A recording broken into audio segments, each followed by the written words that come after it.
Hello friends, ഇന്നത്തെ എപ്പിസോഡിൽ ശ്രേയുടെ റൂമിലേക്ക് എത്തിയിട്ട് രേഷ്മ ഗംഗ ഇന്ന് ആ ഗുണ്ടകളെ എങ്ങനെയാണ് നേരിട്ടത് എന്ന് പറയുന്നു. ഇന്ന് ഞങ്ങൾ ആ സർപ്പക്കാവിലേക്ക് പോയപ്പോ അവിടെ വെച്ച് കുറെ ഗുണ്ടകൾ ഞങ്ങളെ ആക്രമിക്കാനായി വന്നു. അവരെ തനിച്ചാണ് ആ ഗംഗ നേരിട്ടത്. ഗംഗയുടെ ദേഹത്ത് എന്തോ ബാധ കയറിയതുപോലെയായിരുന്നു. സത്യത്തിൽ ഞാൻ അവളുടെ കൂടെ പോയത് ഏതോ ഒരു സമയത്താണ്, ഏതോ ഒരു മോശ സമയത്താണ് ഞാൻ അവളുടെ കൂടെ പോകാനായി ഒരുങ്ങിയത് എന്നോർത്ത് എനിക്ക് വല്ലാത്ത ടെൻഷൻ പോലും തോന്നി. എന്തായാലും അവളുടെ ദേഹത്ത് എന്തോ ബാധ കയറിയതുപോലെയായിരുന്നു അവൾ അവരോട് പെരുമാറിയത്, അത് തീർച്ചയാണ്. അതിനുശേഷം ഞാൻ അവളോട് കാര്യങ്ങൾ ചോദിച്ചപ്പോ അവൾ ഇതൊന്നും ചെയ്തിട്ടില്ല എന്നുള്ള മട്ടിലായിരുന്നു അവളുടെ സംസാരം തന്നെ എന്ന് ശ്രേയയോട് രേഷ്മ അറിയിച്ചു. അത് കേട്ടതും രേഷ്മ പറഞ്ഞു, അതൊക്കെ അവളുടെ വെറും അടവ് തന്നെയാണ്. ഞാൻ പറഞ്ഞില്ലേ, അവൾക്ക് മഹേഷിന്റെ മുന്നിൽ വലിയ ആളാകാൻ വേണ്ടിയാണ് എന്ന് പറഞ്ഞപ്പോ ഉടനെ ഹൈമവതി പറഞ്ഞു, അവളെ ഈ വീട്ടിലേക്ക് കൊണ്ടുവന്നതിനെല്ലാം കാരണക്കാരൻ ആ മഹിയല്ലേ, അവനല്ലേ അവളെ എവിടെയോ കണ്ട പെണ്ണിനെ എവിടേക്ക് കൂട്ടിക്കൊണ്ടു വന്നത്. അതുമാത്രോ, അവളെ വിവാഹം കഴിച്ച് ഇപ്പതാ ഈ വീട്ടിലെ മരുമകളുമാക്കി മാറ്റിയിരിക്കുന്നു. എന്തായാലും ഇതിനെല്ലാത്തിനും ഉത്തരവാദി മഹി തന്നെയാണെന്ന് ഹൈമവതി കുറ്റപ്പെടുത്തുമ്പോൾ അത് കേട്ട രേഷ്മ പറഞ്ഞു, എന്തായാലും ഒരു കാര്യം ഞാൻ പറഞ്ഞേക്കാം, ഗംഗയ്ക്ക് ഇപ്പൊ നമ്മളെക്കാളും ഈ വീട്ടിൽ സ്ഥാനവും അവകാശവും ഉണ്ട്. അതുകൊണ്ട് അവൾക്കെതിരെ പോരാടാനായി ഒരുങ്ങുമ്പോ അക്കാര്യം ഒന്ന് മനസ്സിൽ ഓർമ്മയുണ്ടായാൽ നന്നായിരിക്കും എന്ന് പറഞ്ഞ് രേഷ്മ അവിടെ നിന്ന് പോയി. അപ്പോഴേക്കും ഹൈമവതി സാന്ദ്രയോട് അരികിൽ നിന്ന് ശ്രേയോട് പറഞ്ഞു, കേട്ടില്ലേ മോളെ, അവൾക്ക് ഈയിടെയായിട്ട് ആ ഗംഗയോട് വല്ലാത്ത ചായ്വുണ്ട്. അത് കേട്ട ശ്രേയ പറഞ്ഞു, ഞാനും ശ്രദ്ധിച്ചു അമ്മേ, അവൾക്ക് അങ്ങനെ ഒരു സ്വഭാവം ഈയിടെയായിട്ട് ഉണ്ടായിട്ടുണ്ട്. അവളെ കുറ്റം പറയാനും കഴിയില്ല. കാരണം ഇപ്പോ ഈ വീട്ടിലെ മരുമകളായി ഗംഗയാണല്ലോ ഇവിടെ കഴിയുന്നത്. അത് മാത്രമല്ല, അവളെ ഇനി നമ്പി നിന്നാൽ മാത്രമേ അവൾക്ക് നേട്ടം ഉണ്ടാവൂ എന്ന് തോന്നിയിട്ടുണ്ടാകും. അതുകൊണ്ടായിരിക്കും അവളോട് എതിർക്കാനോ അവളോട് പോരാടാനോ ഒന്നും രേഷ്മ തയ്യാറാകാത്തത്. അല്ലെങ്കിലും അവളുടെ അമ്മയുടെ സ്വഭാവം അങ്ങനെ തന്നെയാണല്ലോ. അതുകൊണ്ട് അക്കാര്യം പ്രത്യേകിച്ച് പറയേണ്ടതില്ല എന്ന് ഹൈമവതിയും ശ്രേയയോട് പറയുന്നു. എല്ലാം കേട്ടതിന് ശേഷം ശ്രേയ പറഞ്ഞു, എന്തായാലും അമ്മ അതൊക്കെ വിട്, അവൾ പറഞ്ഞ കാര്യം അമ്മ ശ്രദ്ധിച്ചോ? ആ ഗംഗയെ ആരെ സഹായിക്കാൻ എത്തിയെന്ന് അവളുടെ ദേഹത്ത് എന്തോ ബാധ കയറിയതുപോലെയാണ് അവൾ പെരുമാറിയതെന്ന് അങ്ങനെ പറഞ്ഞാൽ തീർച്ചയായിട്ടും അതിന് പിന്നിൽ ആരാണെന്ന് അമ്മ ഒന്ന് ഓർത്തു നോക്കിക്കേ. സത്യത്തിൽ ആ ഗൗരി തന്നെ അവൾക്ക് സഹായത്തിനായി എത്തിയെന്ന് വേണം അതിൽ നിന്ന് മനസ്സിലാക്കാൻ. അതുകൊണ്ട് ഒരു കാരണവശാലും ഇനി ആ ഗൗരിയുടെ സഹായം ഉണ്ടെങ്കിൽ പോലും ആ ഗംഗയെ ഇവിടെ നിന്ന് പറഞ്ഞയച്ചേ തീരൂ. അപ്പോഴേക്കും ഹൈമവതി പറഞ്ഞു, എടിമോളെ, നീ അത് സൂക്ഷിക്കണം. കാരണം അവൾക്ക് ഇപ്പൊ ആ ഗൗരിയുടെ സഹായം ഉണ്ടാകുന്നുണ്ടെങ്കിൽ നമ്മൾ ഗംഗയെ ഉപദ്രവിക്കാനായി ശ്രമിക്കുമ്പോൾ ചിലപ്പോൾ അവൾ തിരിച്ചടിയായി നമുക്കും എതിരെ വന്നേക്കും. അതുകൊണ്ട് തന്നെ ഇനി ആ ഗംഗയോട് ഏറ്റുമുട്ടുമ്പോൾ വളരെ സൂക്ഷിച്ചിട്ട് വേണം. പ്രത്യേകിച്ച് ആ ഗൗരിയുടെ ആത്മാവിനെ തളച്ചതിന് ശേഷം മാത്രമേ ഗംഗയ്ക്കെതിരെയുള്ള എന്തെങ്കിലും ശക്തമായ നീക്കം നമുക്ക് നടത്താനാകൂ എന്ന് പറഞ്ഞതും ശ്രേയ പറഞ്ഞു, ഇനി ഗൗരിയുടെ ആത്മാവല്ല ആരവൾക്ക് സഹായത്തിനുണ്ടായാലും ശരി, ഞാൻ ആ ഗംഗയെ ഈ കൈലാസത്തിൽ നിന്ന് പുറത്താക്കിയിരിക്കും അമ്മയെന്ന് ശ്രേയ ഹൈമവതിയോട് അറിയിച്ചു. അപ്പോഴാണ് മുറിയിലേക്ക് മടങ്ങിയെത്തിയ ഗംഗ ആരെങ്കിലും തന്നെ ശ്രദ്ധിക്കുന്നുണ്ടോ എന്ന് നോക്കിയതിനു ശേഷം ഗൗരിയേച്ചി എന്ന് വിളിച്ചു. ഉടനെ അവിടേക്ക് ഗൗരിയുടെ ആത്മാവ് വന്നെത്തിയതും എന്താ ഗംഗെ എന്ന് വിളിച്ചു ചോദിച്ചതോടെ ഗൗരിയോട് വളരെ സന്തോഷത്തോടെ ഗംഗ പറഞ്ഞു, ഗൗരിയേച്ചി, ആ സർപ്പക്കാവിൽ വെച്ച് അതുപോലൊരു ആക്രമണം ഉണ്ടാകുമെന്ന് ഞാൻ ഒട്ടും പ്രതീക്ഷിച്ചില്ല. കൃത്യസമയത്ത് തന്നെ ചേച്ചി വന്ന് എന്നെ രക്ഷിച്ചല്ലോ, ഒത്തിരി നന്ദിയുണ്ട് ചേച്ചി എന്ന് പറഞ്ഞതും ഗംഗയോട് ഉടനെ ഗൗരി ചോദിച്ചു, എന്തിനാ ഗംഗെ എന്നോട് നന്ദിയൊക്കെ പറയുന്നത്? അതിന്റെ ആവശ്യം എന്താണ്? അങ്ങനെ ഒരു ആവശ്യകത ഇല്ലല്ലോ. കാരണം നിന്നെ ഞാൻ സഹായിക്കേണ്ടതും നിങ്ങൾക്ക് ഒരാപത്തും വരാതെ ആപത്തുകളിൽ നിന്നൊക്കെ നിങ്ങളെ രക്ഷിക്കേണ്ടതും എന്റെ കടമയല്ലേ. അത് മാത്രമല്ലേ ഞാൻ ചെയ്തുള്ളൂ. അതിന് പ്രത്യേകിച്ച് നന്ദിയൊന്നും പറയേണ്ടതില്ല എന്ന് ഗംഗയോട് ഗൗരി അറിയിച്ചു. അത് മാത്രമല്ല, ഇനി വളരെ സൂക്ഷിക്കണം. കാരണം നാലു പാടും ശത്രുക്കളാണുള്ളത്. അവരെപ്പോഴാണ് ഏത് രീതിയിലാണ് നമുക്ക് നേരെ ആക്രമണത്തിനായി എത്തുക എന്നറിയില്ല. അതുകൊണ്ട് വളരെ സൂക്ഷിച്ചു വേണം ഇനി ഓരോ ചുവടും മുന്നോട്ട് വയ്ക്കുവാനെന്ന് ഗംഗയോട് ഗൗരി അറിയിച്ചതും ഗംഗ പറഞ്ഞു, ശരി ഗൗരീശി, ഞാൻ ഇനി അതൊക്കെ സൂക്ഷിച്ചോളാം എന്ന് പറഞ്ഞ് അങ്ങനെ സംസാരിച്ചുകൊണ്ട് ഗംഗ നിൽക്കുമ്പോൾ പെട്ടെന്ന് മഹി അവിടേക്ക് എത്തി. ആരോടാ ഗംഗ ഈ സംസാരിക്കുന്നത് എന്ന് ചോദിച്ചുകൊണ്ട് മഹി അരികിലേക്ക് വന്നത്. പെട്ടെന്ന് ഗംഗ പറഞ്ഞു, അത് പിന്നെ മഹിയേട്ടാ, ഞാൻ ശ്രീ മഹേശ്വരനോട് പറഞ്ഞതാണ് എന്ന് പറഞ്ഞത്. പെട്ടെന്ന് മഹി ചോദിച്ചു, ഓ അതായിരുന്നോ?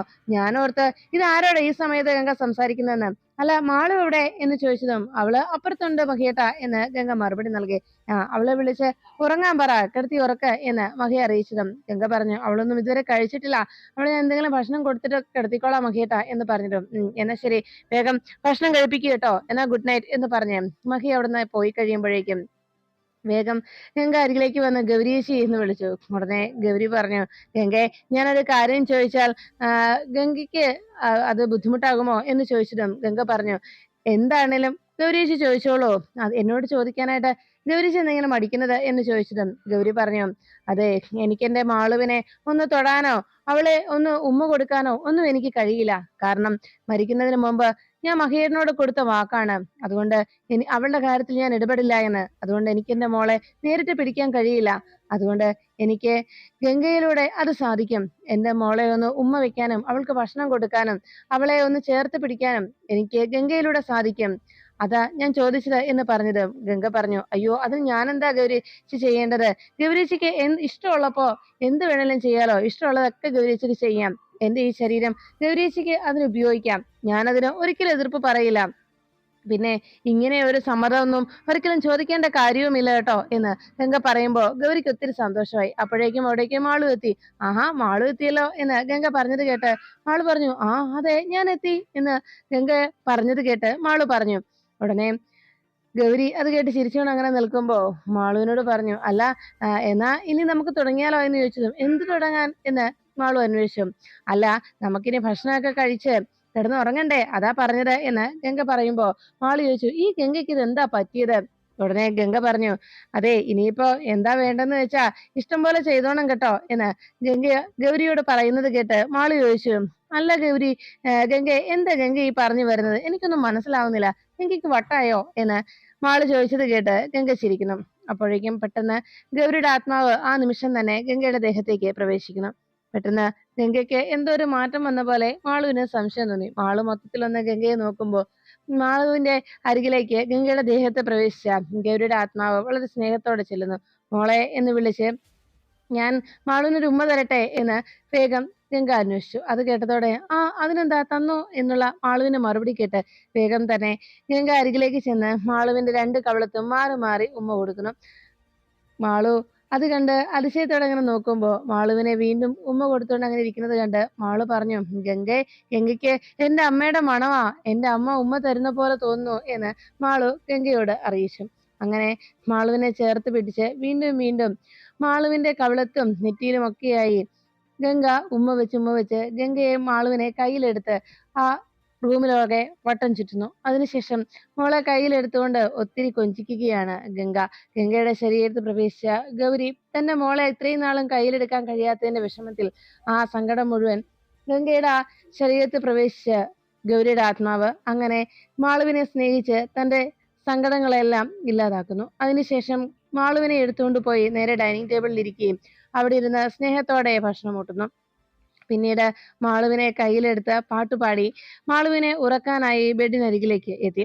അങ്ങനെ ആ റൂമിലേക്ക് മടങ്ങിയെത്തി അവർ രണ്ടുപേരും കൂടി ചേർന്ന് ആ ബെഡിൽ കിടക്കുകയും മാളുവിനെ കെട്ടിപ്പിടിച്ച് ഗംഗയുടെ ശരീരത്തിൽ കയറിയ ഗൗരിയുടെ ആത്മാവ് പാട്ടുപാടി ഉറക്കുന്നു.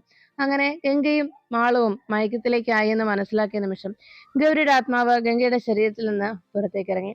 കുറെ നാളുകളായി താൻ ആഗ്രഹിച്ച തന്റെ മകളെ ഒന്ന് ചേർത്ത് പിടിക്കാനായി കൊതിച്ചു നടന്ന ഗൗരിയുടെ ആത്മാവിന് അത് വലിയൊരു സന്തോഷത്തിന് ഉള്ള നിമിഷമായി മാറുന്നു. എന്നും ഓർക്കാനുള്ള ഒരു മുഹൂർത്തം സമ്മാനിച്ചതിന്റെ സന്തോഷത്തിൽ ഗൗരി ഗംഗയുടെ യാത്ര പറഞ്ഞ് അവിടെ നിന്ന് മടങ്ങി. പിന്നീട് ഗോകുലും അമ്മയും കൂടി വീണ്ടും വക്കീലിന്റെ മുന്നിലേക്ക് എത്തുന്നു. എത്രയും വേഗം എന്റെ മകളെ കൊന്ന ആ മഹിയുടെ പിടിയിൽ നിന്ന് എന്റെ മോളുടെ മകളെ എനിക്ക് രക്ഷിക്കണം. എന്റെ മോളെ ഇല്ലാതാക്കിയവനാണ് അവൻ. അതുകൊണ്ട് എന്റെ പേരക്കുട്ടിയെയെങ്കിലും എനിക്ക് രക്ഷിച്ചെടുക്കണമെന്ന ഗൗരിയുടെ അമ്മയുടെ ആവശ്യം വക്കീൽ പറഞ്ഞു. ഇപ്പോഴത്തെ സാഹചര്യത്തിൽ ആ കുട്ടിയെ അങ്ങനെ വീണ്ടെടുക്കുക എന്ന് പറഞ്ഞാൽ അത്ര നിസ്സാരമായി സാധിക്കുന്ന കാര്യമല്ല. പ്രത്യേകിച്ച് അവിടെ മാളുവിന്റെ ജീവൻ ആപത്തുണ്ട് എന്ന് വരുത്തി തീർക്കാൻ നമുക്ക് ഇതുവരെയായിട്ട് സാധിച്ചിട്ടില്ല. അത് മാത്രമല്ല, ഇപ്പോഴത്തെ അവസ്ഥയിൽ വേണമെങ്കിൽ മഹി മറ്റൊരു വിവാഹം കഴിച്ചു എന്ന കാരണത്താൽ കുഞ്ഞിനെ നമുക്ക് നേടിയെടുക്കുന്നതിന് വേണ്ടി കേസ് ഫയൽ ചെയ്യാം. പക്ഷെ എന്ന് വെച്ചാലും ഗംഗയുമായിട്ടുള്ള മഹിയുടെ ബന്ധം അത് മാളുവിന് വേണ്ടിയാണ് മഹി ഗംഗയെ വിവാഹം കഴിച്ചത് എന്ന് അവർക്ക് സ്ഥാപിച്ചെടുക്കാൻ സാധിക്കും. അതുകൊണ്ട് തന്നെ നമുക്ക് ഇവിടെ വ്യക്തമായ ഒരു കാരണം അവർക്കെതിരെ കോടതിക്ക് മുന്നിൽ വെളിപ്പെടുത്താൻ കഴിയുന്നില്ല. എന്ത് പറഞ്ഞാലും സെന്റിമെന്റ്സിനേക്കാളൊക്കെ ഏറെ കോടതിയിൽ ആവശ്യമുള്ളത് തെളിവുകളാണ്. നിങ്ങളുടെ വിഷമം എനിക്ക് മനസ്സിലാക്കാൻ കഴിയുന്നുണ്ട്. പക്ഷെ ആ മോളെ എങ്ങനെയെങ്കിലും നിങ്ങളുടെ അരികിലേക്ക് കൊണ്ടുവരാനായി നിങ്ങൾ ശ്രമിക്കണം. അതാണ് വേണ്ടത്. ഇനി കുട്ടി തന്നെ അതിന് സമ്മതം പറഞ്ഞാൽ മാത്രമേ കോടതി മുഖേന കുഞ്ഞിനെ വീണ്ടെടുക്കാൻ നിങ്ങൾക്ക് സാധിക്കൂ എന്നറിയിച്ചു. അത് കേട്ടതും ഗോകുല് ചോദിച്ചു, അതിന് ഇവിടെ ഏറ്റവും വലിയ പ്രശ്നമായിരിക്കുന്നത് മകൻ വിവാഹം കഴിച്ചത് ആ ഗംഗയാണല്ലോ എന്നത് തന്നെയാണ്. കാരണം മാളുവിന് ഗംഗ എന്ന് പറഞ്ഞാൽ ജീവനാണ്. തിരിച്ചും അങ്ങനെ തന്നെയാണ്. ആ നിലയ്ക്ക് ഇനി കോടതിയിൽ നമ്മൾ ഇതിനെതിരെ ഒരു കേസുമായി പോയാൽ തന്നെ ഗംഗയ്ക്കെതിരെ ഒരിക്കലും മാള് ഒരു വാക്ക് പോലും പറയുകയില്ല. അതുകൊണ്ട് തന്നെ ഗംഗയെ വിട്ടു പോരാനും മാള് തയ്യാറാവില്ല. അതിനാൽ നമുക്ക് ഒരിക്കലും കോടതിയുടെ മുന്നിൽ ഈ കാര്യം പറഞ്ഞ് വിജയിക്കാൻ സാധിക്കില്ലെന്ന് ഗോകുൽ അറിയിച്ചു. അത് കേട്ടതോടെ വക്കീൽ പറഞ്ഞു, ഞാൻ പറഞ്ഞല്ലോ, കുട്ടിക്ക് അവരുടെ വീട്ടിൽ നിൽക്കാൻ താല്പര്യമില്ല എന്നൊരു മറുപടി കോടതിക്ക് മുന്നിൽ പറയാൻ കുട്ടിക്ക് സാധിച്ചാൽ അത് തന്നെ നിങ്ങൾക്ക് നേട്ടമായി മാറും. അതിനുള്ള വഴി എന്താണെന്നാണ് നിങ്ങൾ നോക്കേണ്ടത്. അല്ലാതെ മറ്റൊന്നും എനിക്ക് ചെയ്യാൻ കഴിയില്ല എന്ന് വക്കീൽ അറിയിച്ചു. എന്നാ ഞങ്ങൾ അതിന് ശ്രമിക്കാമെന്ന് പറഞ്ഞ് അവരവിടെ നിന്ന് മടങ്ങി. പിന്നീട് രാഹുൽ ഗെയിം കളിച്ചങ്ങനെ സെറ്റിയിലിരിക്കുമ്പോഴേക്കും രാഹുലിന്റെ അരികിലേക്ക് ശ്രേയ എത്തണം. ഹലോ, ഗെയിം കളിച്ചിരിക്കുകയാണോ എന്ന് രാഹുലിനോട് ചോദിച്ചതും, എന്താ ശ്രേയെ നീ ഇങ്ങനെ പതിവില്ലാതെ എന്റെ അടുത്ത് വന്നത് എന്ന് ചോദിച്ചതും ഉടനെ ശ്രേയ ചോദിച്ചു, അല്ല, ഞാനേ രാഹുലിനോട് ഒരു കാര്യം ചോദിക്കാനാണ് വന്നത്. രാഹുലിന് മുമ്പ് ആ ഗംഗയോട് വല്ലാത്ത താല്പര്യമായിരുന്നല്ലോ, നിന്റെ ആ ഒരു താല്പര്യമൊക്കെ അങ്ങ് വേണ്ടെന്ന് വെച്ചോ എന്ന് ചോദിച്ചതും രാഹുൽ ചോദിച്ചു, അല്ല ശ്രേയ എന്താ പറഞ്ഞു വരുന്നത്, എനിക്കൊന്നും മനസ്സിലാവുന്നില്ല എന്ന് പറഞ്ഞപ്പോ ശ്രേയ ചോദിച്ചു, അല്ല, പണ്ട് രാഹുല് ആ ഗംഗയുടെ പിന്നാലെ പോയതായിരുന്നല്ലോ, ഗംഗയും ഇനിയും നിനക്ക് സ്വന്തമാക്കാൻ കഴിയുമല്ലോ, നിന്റെ ആ മോഹം നേടിയെടുക്കാൻ ഇനിയും അവസരമുണ്ടല്ലോ എന്ന് പറഞ്ഞത് രാഹുൽ വേഗം എഴുന്നേറ്റിട്ട് ചോദിച്ചു, ശ്രേയെ നീ എന്താ ഈ പറഞ്ഞു വരുന്നത്? ഇക്കാര്യം മഹിയേട്ടൻ അറിഞ്ഞു കഴിഞ്ഞാൽ പിന്നെ എനിക്ക് ഈ വീട്ടിൽ നിൽക്കാൻ പോലും കഴിയില്ല. എന്നെ ഇവിടുന്ന് പറഞ്ഞയക്കാനാണോ നീ ശ്രമിക്കുന്നത് എന്ന് രാഹുൽ അന്വേഷിച്ചതും ശ്രേയ പറഞ്ഞു, എന്റെ രാഹുലെ, ഒരു കാരണവശാലും രാഹുൽ അവളോട് ഏതെങ്കിലും മോശമായ രീതിയിൽ പെരുമാറിയാൽ അവൾ അതൊരിക്കലും മഹിയേട്ടനോട് പറയാൻ പോകുന്നില്ല. കാരണം എന്തെന്നറിയോ, അവൾ കാരണം നിങ്ങൾ സഹോദരങ്ങൾ തമ്മിൽ പിരിയരുതെന്നുള്ള ഒരു ആഗ്രഹം അവളുടെ മനസ്സിലുണ്ട്. അതുകൊണ്ട് അവൾ ഒരിക്കലും ഒരു കാരണവശാലും മഹിയേട്ടനോട് പരാതിപ്പെടില്ല. പിന്നെ നിനക്ക് ഗംഗയുടെ പിന്നാലെ പോകാനും ഗംഗയെ സ്വന്തമാക്കാനുമായിട്ടുള്ള അവസരങ്ങൾ ഞാൻ നിനക്ക് ഉണ്ടാക്കി തരാം. അതിന് വേണ്ട സാഹചര്യം ഞാൻ ഒരുക്കി തരികയും ചെയ്യാം എന്ന് പറഞ്ഞതും രാഹുൽ ചോദിച്ചു, ഇത് പ്രശ്നമാകുമോ? അപ്പോഴേക്കും ശ്രേയ പറഞ്ഞു, വെറുതെ വേണ്ട, അതിന് നിനക്ക് സമ്മാനവും ഞാൻ തരാം, ഇതങ്ങ് നീ വാങ്ങിച്ചോ എന്ന് പറഞ്ഞ് കയ്യിലിരുന്ന ആ നോട്ട് കെട്ട് നേരെ രാഹുലിന് നേരെ നീട്ടി. രാഹുൽ അത് കണ്ടതും വേഗം രാഹുൽ ശ്രേയയുടെ കയ്യിൽ നിന്ന് ആ പണം വാങ്ങിച്ചിട്ട് ചോദിച്ചു, നീ എന്നെ ചീത്തയാക്കിയേ തീരൂ അല്ലെ എന്ന് രാഹുൽ ചോദിച്ചതും ശ്രേയ പറഞ്ഞു, അതെ, ഏത് വിധേനയും എനിക്ക് അവളെ ഇവിടെ നിന്ന് പുറത്താക്കിയേ തീരൂ. അതിന് എന്ത് വഴി വേണമെങ്കിലും ഞാൻ നോക്കും. നിനക്ക് ഇപ്പോ ഇതുപോലെ ഇനിയും വേണമെങ്കിൽ ഞാൻ പണം തരും. പക്ഷേ അവളെ ഒരു കാരണവശാലും ഈ വീട്ടിൽ സമാധാനത്തോടെ ജീവിക്കാൻ അനുവദിക്കരുത്. അവൾക്ക് ഈ വീട്ടിൽ അവൾക്കൊരിക്കലും സ്വസ്ഥത കിട്ടില്ലെന്നും അവൾ ഇവിടെ സുരക്ഷിതയല്ല എന്നും ഒരു തോന്നൽ അവളുടെ മനസ്സിലുണ്ടാക്കി സ്വയം അവൾ ഇവിടെ നിന്ന് പോകണം. അതാണ് എനിക്ക് വേണ്ടത് എന്ന് ശ്രേയ രാഹുലിനോട് അറിയിച്ചു. അതിനുശേഷം സ്കൂളിലെത്തിയ മാളുവിനെ കാണുവാനായി ഗോകുലും അമ്മയും എത്തുന്നു.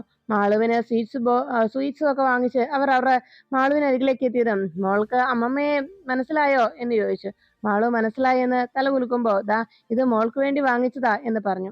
മാളു പറഞ്ഞു, വേണ്ട, എനിക്കത് വേണ്ട എന്ന് പറഞ്ഞതും ഗോകുല് ചോദിച്ചു, അതെന്താ മോളെ, മോളുടെ അങ്കിളും അമ്മമ്മയല്ലേ എന്ന് പറഞ്ഞത്. ഉടനെ മാളു പറഞ്ഞു, അതെ, വഴിയെ വരുന്നവരാരും എനിക്ക് അറിയാത്ത പരിചയമില്ലാത്ത ആളുകളുടെ കയ്യിൽ നിന്നൊന്നും ഒരു സാധനം വാങ്ങിച്ച് കഴിക്കരുതെന്നാ എന്നോട് ഗംഗ പറഞ്ഞിരിക്കുന്നത് എന്ന് മാളു പറഞ്ഞു. ഉടനെ ഗോകുലിന്റെ അമ്മ ചോദിച്ചു, അല്ല, ഞാൻ മോളുടെ അമ്മയുടെ അമ്മയല്ലേ, അമ്മമ്മയല്ലേ, അമ്മമ്മ തന്നാ വാങ്ങിക്കുന്നതിൽ കൊണ്ട് എന്താ കുഴപ്പം, മോൾക്ക് അമ്മമ്മേനെ അറിയാവല്ലോ, അപ്പൊ പിന്നെ ഇത് വാങ്ങിച്ചുകൊണ്ട് എന്താ കുഴപ്പമുള്ളത് എന്ന് ചോദിച്ചതും മാള് പറഞ്ഞു, എനിക്കൊന്നും വേണ്ട, ഞാൻ പറഞ്ഞില്ലേ, എന്നോട് എന്റെ ഗൗരി പറഞ്ഞിരിക്കുന്നത് അങ്ങനെ ആരുടെയും കയ്യിൽ നിന്ന് ഒന്നും വാങ്ങിച്ച് കഴിക്കരുതെന്നാ. അത് കേട്ട ഉടനെ അവർ പറഞ്ഞു, അല്ല മോളെ, മോളുടെ ആരും അല്ലല്ലോ ആ ഗൗരി, ആ ഗംഗ, പിന്നെ എങ്ങനെയാണ് മോള് ഗംഗ പറയുന്നതൊക്കെ അനുസരിക്കുന്നത് എന്ന് ചോദിച്ചതും ഉടനെ മാള് പറഞ്ഞു, അതെ, എന്റെ അമ്മയാണ് ഗംഗ, അതുകൊണ്ട് ഗംഗ പറയുന്നത് ഞാൻ കേൾക്കും. ഉടനെ തന്നെ ഗോകുലിന്റെ അമ്മ പറഞ്ഞു, മോളെ മോളെ അവരെല്ലാം തെറ്റിദ്ധരിപ്പിച്ചിരിക്കുക, ഒരിക്കലും മോളുടെ അമ്മയാവാൻ ഗംഗയ്ക്ക് കഴിയില്ല. മോൾക്ക് ഒരിക്കലും ആ അമ്മയുടെ സ്നേഹവും കിട്ടാനും പോകുന്നില്ല. ഗംഗ ഇപ്പൊ ഇങ്ങനെയൊക്കെ മോളോട് കാണിക്കുന്നതേ ഉള്ളൂ. ഒരിക്കലും മോളുടെ അമ്മയായി മാറാൻ ഗംഗയ്ക്ക് സാധിക്കില്ല മോളെ, മോളുടെ അമ്മ മരിച്ചുപോയി എന്ന് പറഞ്ഞതും മാളു പറഞ്ഞു, എനിക്കറിയാം എന്റെ അമ്മ മരിച്ചുപോയെന്ന്. എന്റെ അമ്മയ്ക്ക് പകരമായിട്ടാണ് ഗംഗ വന്നിരിക്കുന്നത്. ഗംഗ എന്റെ അമ്മ തന്നെയാ എന്ന് വീണ്ടും മാളു പറഞ്ഞത് കേട്ട ഗൂഗിൾ പറഞ്ഞു, മോളെ മോളെ അവർ വെറുതെ പറ്റിക്കുന്നതാ. അവൾക്കൊരു കുഞ്ഞുണ്ടായി കഴിയുമ്പോ മോളോടുള്ള ഈ സ്നേഹമൊക്കെ ഇല്ലാതാകും എന്ന് പറയുമ്പോ മാളു പറഞ്ഞു, ഇല്ല, നിങ്ങളൊന്നും വെറുതെ എന്നോട് പറ്റിക്കാനൊന്നും നോക്കണ്ട. എന്റെ ഗംഗയെ എനിക്കറിയാം എന്ന് പറഞ്ഞു. എന്നാ മോള് ഞങ്ങളുടെ കൂടെ വരുന്നോ? കുറച്ചു ദിവസം നമ്മുടെ വീട്ടിൽ പോയി നിൽക്കാം, മോളുടെ അമ്മയുടെ വീട്ടിൽ വന്ന് നിൽക്കാം എന്ന് പറഞ്ഞതും ഉടനെ മാളു പറഞ്ഞു, ഇല്ല, ഞാൻ ആരുടെയും കൂടെ വരുന്നില്ല. അപ്പോഴേക്കും അവർ പറഞ്ഞു, മോൾക്ക് ഇഷ്ടമുള്ളതൊക്കെ ഞങ്ങൾ വാങ്ങിച്ചു തരാം, മോൾക്ക് ഇഷ്ടമുള്ള സാധനങ്ങളൊക്കെ വാങ്ങിച്ചു തരാം. എന്നാൽ അവർ വീണ്ടും മാളുവിനെ അവരുടെ കൂടെ കൂട്ടാനായി ശ്രമിച്ചു. ഉടനെ മാളു പറഞ്ഞു, വേണ്ട, എന്റെ അച്ഛൻ എനിക്ക് വേണ്ട എല്ലാം വാങ്ങിച്ചു തരുന്നുണ്ട്. എന്റെ അച്ഛനും ഗംഗയും എനിക്ക് ഇഷ്ടമുള്ള ഒക്കെ വാങ്ങിച്ചു തരുന്നുണ്ട്. എനിക്ക് അവരോട് നിൽക്കാനാ ഇഷ്ടം, എനിക്കൊന്നും വേണ്ട എന്ന് പറഞ്ഞതും വീണ്ടും അങ്ങനെ ദേഷ്യപ്പെട്ടുകൊണ്ട് മാളു ഇവിടുന്ന് പോകാൻ തുടങ്ങുമ്പോ ഗോകുലിന്റെ അമ്മ പറഞ്ഞു, മോളെ ദാ ഈ സ്വീറ്റ്സ് മോൾക്ക് വേണ്ടി വാങ്ങിച്ചതാ, ഇത് വാങ്ങിക്കേ എന്ന് പറഞ്ഞതും മാളൂട്ടി പറഞ്ഞു, എനിക്ക് വേണ്ട, എനിക്ക് അതൊന്നും വേണ്ട എന്ന് പറഞ്ഞ് മാളു വിട്ടു പോന്നു. അത് കണ്ട ഉടനെ തന്നെ ഗൂഗിൾ പറഞ്ഞു, അമ്മേ, ഈ രീതിയിൽ ഒരു അപ്രോച്ച് ഒന്നും ഒരിക്കലും ഫലം കാണാൻ പോകുന്നില്ല. കണ്ടില്ലേ, ആ കൊച്ചിന്റെ മനസ്സിൽ പോലും അവള് എത്രത്തോളം നമ്മളോട് വിരോധം കാട്ടുന്നുണ്ടത്. അതുകൊണ്ട് ഇനി ഈ രീതിയിലൊന്നും അവളെ നമ്മുടെ കൂടെ കൂട്ടാനാവില്ലമ്മേ, മറ്റെന്തെങ്കിലും പോംവഴി കണ്ടെത്തിയേ തീരൂ എന്ന് പറഞ്ഞപ്പോ ഗൂഗിളിന്റെ അമ്മ പറഞ്ഞു, ആ ഗംഗ അവളെ ഓരോ കാര്യങ്ങൾ മോളെ പറഞ്ഞ് മോളുടെ മനസ്സിൽ നമ്മളെ കുറിച്ചുള്ള തെറ്റിദ്ധാരണ ഉണ്ടാക്കിയിരിക്കുകയാണ്. അതുകൊണ്ട് തന്നെയാണ് കുട്ടി ഇങ്ങനെയൊക്കെ പെരുമാറുന്നത് എന്ന് ഗൂഗിളിനോട് അമ്മ അറിയിക്കുന്നു.